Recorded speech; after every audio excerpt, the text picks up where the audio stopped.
आज हम देखेंगे मैथ के कुछ इम्पोर्टेंट और जरूरी सवाल। राम और श्याम के धन का अनुपात 5:4 है।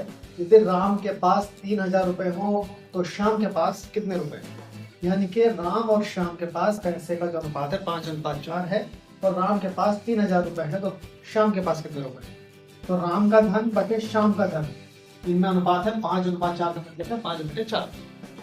राम का धन है 3,000 रुपए दिया हुआ है, श्याम का धन नहीं दिया हुआ तो नीचे से लिख देंगे 5/4। श्याम का धन की गुणा 5 से यानी क्रॉस मल्टीप्लाई, 5 मल्टीप्लाई, राम के धन की 5 से मल्टीप्लाई और 3,000 की 4 से मल्टीप्लाई। तो श्याम का धन बराबर 3,000 गुणा 4 और 5 नीचे आ जाएगा, 5 × 30 डबल 0 से डाल देंगे तो 600 चौक 2400 यानी कि 6 चौक 24 डबल 0।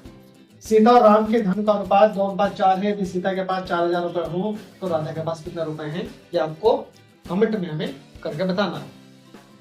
अगला सवाल देख लीजिएगा, ए और बी की आयु का योग 35 वर्ष और अनुपात 4:3 है तो बी की आयु कितनी? जो अनुपात दिए हुए होते हैं तो उन अनुपातों को जोड़ लिया जाता है।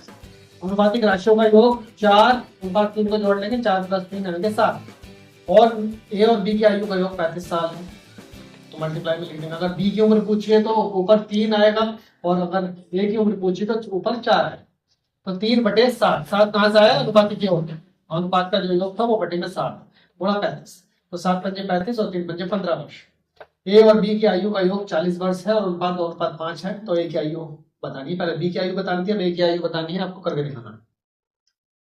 यदि 7,581 रुपए को 5:7:9 के अनुपात में बांटे तो तीसरे भाग को क्या मिलेगा, यानी कि तीसरे व्यक्ति को क्या मिलेगा? तो अनुपातिक योग जोड़ लेंगे, 5, 7, 9 को जोड़ लेंगे 21 और तीसरा भाग 21 आया हमारे पास। अनुपातिक योग नहीं, बटे में 21 और तीसरा भाग 9 था तो 9 ऊपर आएगा गुणा 7,581 जैसे ऊपर किया था सेम वही। इसको कैलकुलेट करके बताना है आपको, ठीक है? इसको भी करके बताना है। दो संख्याओं का अनुपात 3:4 है। यदि प्रत्येक में 3 जोड़ दिया जाए तो अनुपात 10:13 हो जाता है। तो संख्या बताइए। संख्याएं 3x और 4x मान ली जाएगी, इसमें भी 3 जोड़ देंगे, इसमें भी 3 जोड़ देंगे तो ये कह रहे हैं कि 10:13 यानी कि 10/13 हो जाता है। तो क्रॉस मल्टीप्लाई करेंगे 13 की 3 + x से और 10 की 4x + 3 से। फिर x वाले एक साइड पे कर लेंगे, 40x - 39x बराबर 39 - 30। x वाले अलग और बिना x वाले अलग। 40 में 39 घटाएंगे तो बचेगा x यानी कि 1, 39 में 30 घटाएंगे तो बचेगा 9। तो x की वैल्यू 9 आई। तो पहली संख्या में वैल्यू लगा देंगे, 3 गुणा x की वैल्यू आई 9, 3 × 27 और दूसरी x की वैल्यू आई है क्या, जो 4x थी हमारे पास 4 × 36 26।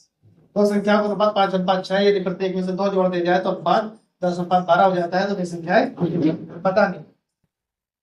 इस तरह का सवाल भी आप कर सकते हैं। यदि 10:13 समानुपात का निशान ये बीच में होता है 4 डॉट, x/26 तो x का मान बताइए।